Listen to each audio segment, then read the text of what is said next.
wife had an affair with my stepfather to steal the $1 million mansion, but little did she know it was mine. Married 7 years to Kia, 38F. I am 38 meters. With our share of ups and downs, our relationship has been really normal.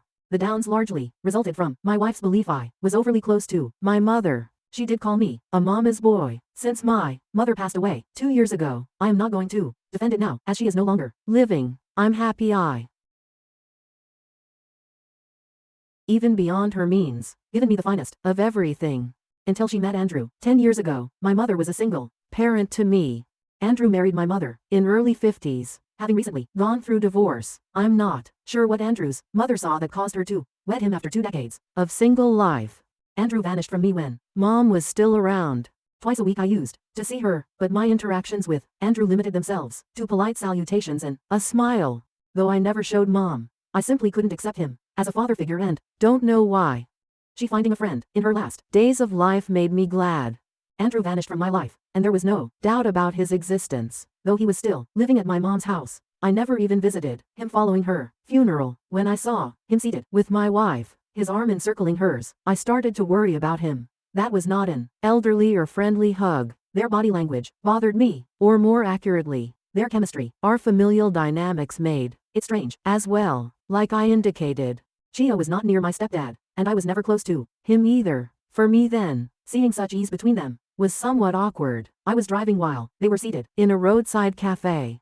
Early that day, I had left the office to meet an old buddy. Usually I avoid visiting the region where I saw them. It is far from both my house and even my office. I went to see a friend, but I was mostly preoccupied. My friend persisted, asking whether something was bothering me, but I simply said it was related to approaching work. How could I share with him what I observed on my way? When I got home, I addressed Gia straightforwardly, telling her I saw her with Andrew without thinking. She became pale and lost speech. Yeah, I met him for lunch, she remarked afterwards.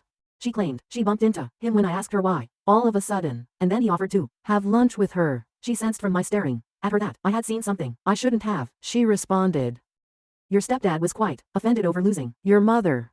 I set out to comfort him. Lonesome and without someone to chat to, the poor elderly man held my hands hence he could communicate his loss. You see, I left out telling her. I watched him clutching her hands. He was putting his arms around her, and the way they were speaking didn't seem like he was depressed or at a loss for my mother. Though they were not laughing, their body language was flirty. Though I said nothing, I bought her excuse. Before any more confrontation, I chose to look into the problem personally. Chia works weekends and is off during weekdays, since she is a nail artist in a beauty salon. Not a matter of concern between us until lately. We used to argue over Chia not allowing time for our relationship when she used to be overly consumed with her profession. She insisted that, following the death of her mother, I was acting needy. She added that I used to visit my mom 2 times a week earlier, hence Chia's absence didn't really disturb me, but she was mistaken. On weekends, I used to see my mother. Although Chia had work on her off days, I always made sure I got back home promptly to spend time with her. She used to fight about me being a mama's boy, but now she was claiming I was hungry. I became even more enraged seeing her with my stepdad while all this was happening. A few weeks later, Thanksgiving arrived. Yes, I'm referring to last Thanksgiving that just passed, and she demanded that we extend an invitation to Andrew. Her straight recommendation caught me off guard. Andrew was living alone and had no one, she stated, hence as extended family, we should welcome him. She answered, yeah, because they had each other to celebrate with, and now that poor old man is alone. When I told her she never invited them when my mom was alive, in the end, I gave in. Really, I wanted to observe their behavior toward me. Though I now knew the truth, I wouldn't say they behaved normally, rather, they did nothing odd. I would not have noticed anything if I did not know the truth. For much of it I was quiet. I never liked him. Thus my suspicions made me even more resentful of his presence. I felt he also realized I didn't enjoy it. It was a strange supper overall. Chia tried to break the quiet with some pointless subjects, only to elicit us eating silently. I decided to plot since it was getting hard. Though it was locked, I considered looking at, but decided against it. For the password. Another strategy. I informed Chia I would be working out of town for many days. I left early on the intended day and headed to my office as normal, but before that I had fitted a GPS device in Gia's car and was monitoring it from a distance. She drove Andrew to his house just before lunchtime. I wanted to catch her red-handed, but I worried I would appear like an idiot if I showed up, and they were just and talking. I approached my pal Keith for assistance. I urged him to see Andrew and shared my misgivings. It was a safe strategy. I advised him to document any unusual findings. The house lock was password encrypted, hence I was expecting Andrew hadn't updated the PIN. I advised Keith to tell Andrew the front door was open and he was simply checking on him as he was concerned Andrew could accuse him of sneaking in. There was a little tunnel instead of the main door, leading straight into the living room. Nobody would find him locking the door suspicious. He agreed following a persuasive argument. He entered but searched the corridor for them nowhere. Then he peeped in the bedroom while running his phone camera on. He had kept the phone in his shirt pocket with the camera sticking out to avoid suspicion. The two were embracing each other without clothes, he noted. Before one of them knew what had happened, he swiftly started to cry sorry and left the house. Following him outdoors, Andrew asked what he was doing there. Keith said he was only checking on him, but it's good. He would come later. Before any conflict with Andrew or Kya, he sat inside his car and headed off. But my guy is really dumb. He had the front camera open the entire time, hence nothing was captured, save Andrew and Kya screaming at Keith's unexpected presence. Still, I received the required confirming evidence. Before leaving the house that day, I had already packed 2 sets of clothes in my toiletries. Therefore I headed to Keith's place. He urged me to stay with him until all this was settled since his wife was out of town at her parents' place. She is aware Keith would have shown me the truth. She messaged me, wondering when I would get home. I responded not. I did ghost her. Yes, thinking I'm out of town for work. She has been bombashing my phone with countless texts and calls. 4 days ago this took place. Since I never want to see her face ever again, I have virtually contacted a lawyer. I will get her kicked from my residence and her divorce paperwork. Update 1. The attorney sent the divorce paperwork 10 days later. CIA wanted to talk and was simply not ready to sign them. If at all possible, my attorney advised we pursue an out-of-court settlement since it would drastically cut time and expenses. See, I work a consistent, regular job. As a salesperson, I only have so much leave to go to court, hearings and a limited budget for lawyers. I agreed to meet in the presence of the lawyer.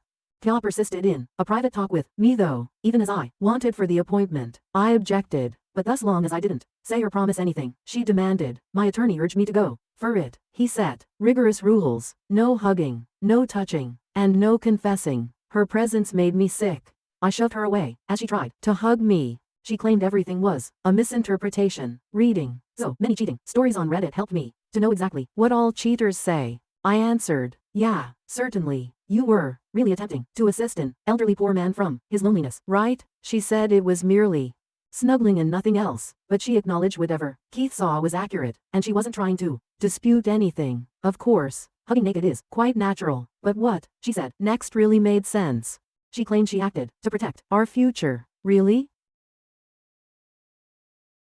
Your mother bequeathed all her riches to Andrew. Should he wed someone else, that woman would be entitled to it. The property belonging to would go to someone else. You slept with my stepdad. For this reason, you may become my stepmother and mother. Does this any complexity?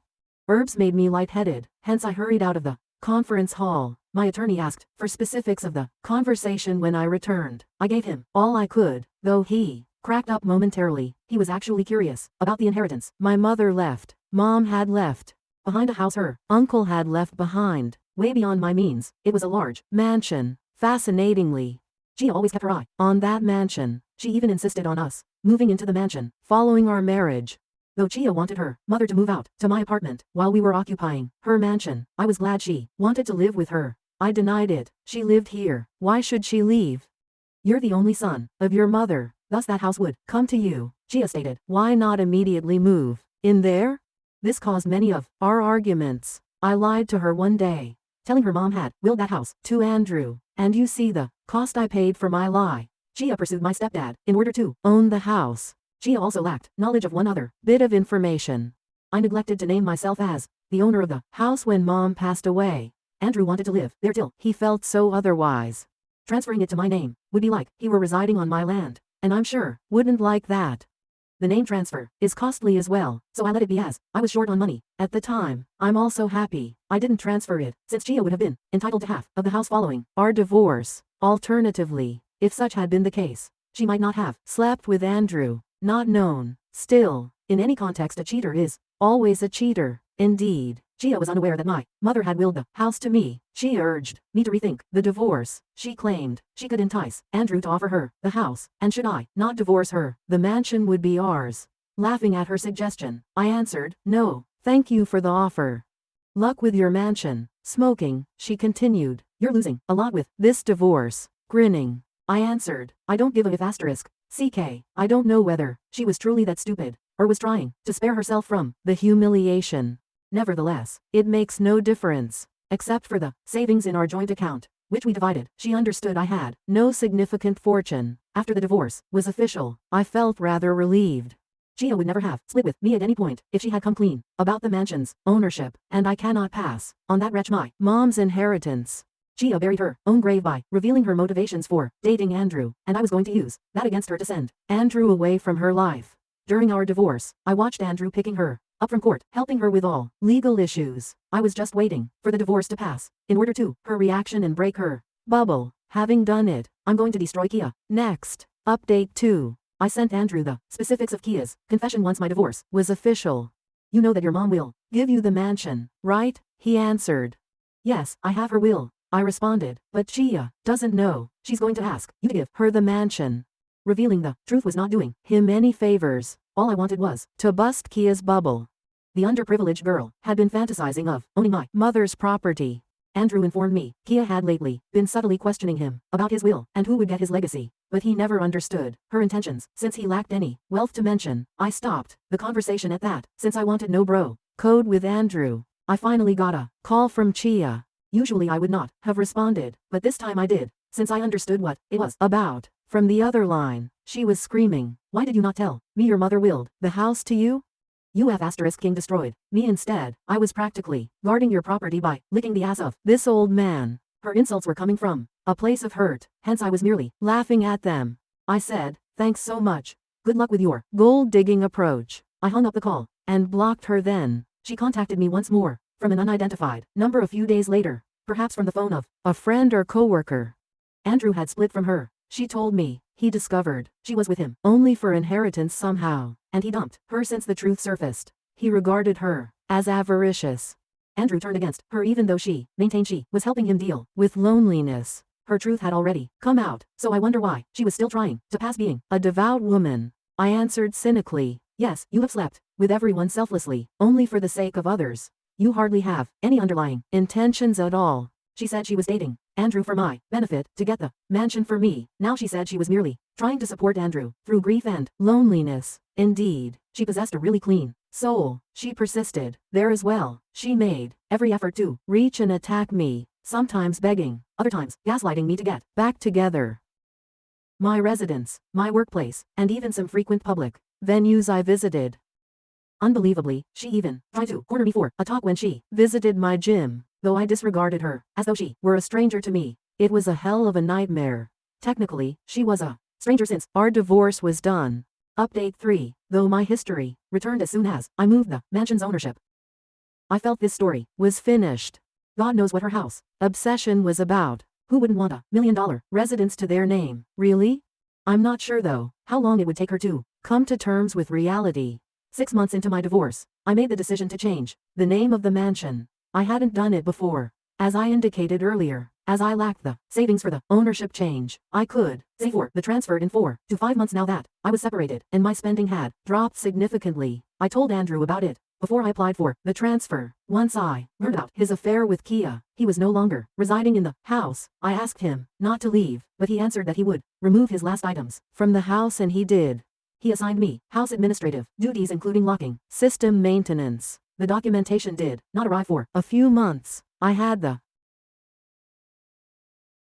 and the grass hadn't been maintained for a long time. I had no touch with Kia, and based on our most recent talk, Andrew had also broken off with her. Her showing up to the estate during one of the cleaning days confused me. Then, when I missed there, the housekeeping manager called to let me know a woman had descended and was prowling about the premises. She told them she was my wife when they tried to stop her from entering, so they laughed. Yes. Correct. They thought she was a trespasser, based on her sensations of interiors. She was in fact. I said I had no wife and requested them to kick her out.